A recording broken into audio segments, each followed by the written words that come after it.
And now for more on this, we're joined in the studio by current affairs commentator Gregory Yingyan Tang. Mr. Tang, welcome. What have been the big changes in Macau since it returned to China? What's today's Macau like? Macau is an amazing place. It has the most densely populated district with about 20,000 people on one square kilometer.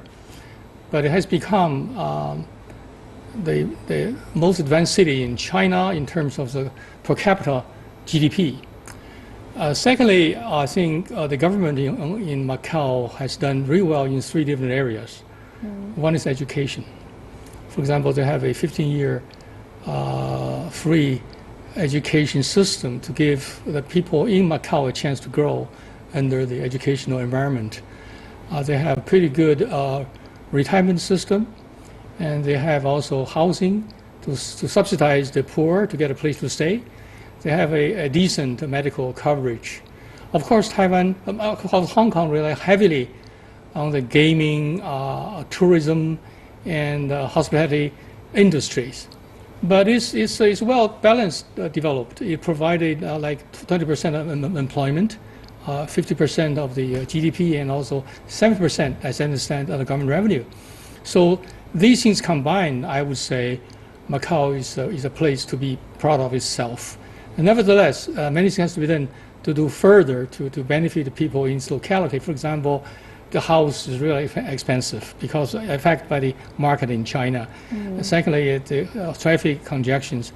But everything considered, I think it's a city that demonstrated if a system is right, if the people in charge are honest, if everyone's industrious, it's a good place to stay. Well, speaking of the system, do you think that the one country, two systems has been successful then, and how so? It worked in three different functions. Number one, provide a chance for Hong Kong and Macau to return to China earlier, and to allow Taiwan, Hong Kong, and Macau to operate in its own system to prove its worth. For example, I just mentioned before, Macau is well known for its public service delivery, right? And also become a center for international action connecting China and politically speaking countries as such as platform. That's important. In Hong Kong, become a powerful world financial center, rule of law, and also they have the least corruption happen in the locality.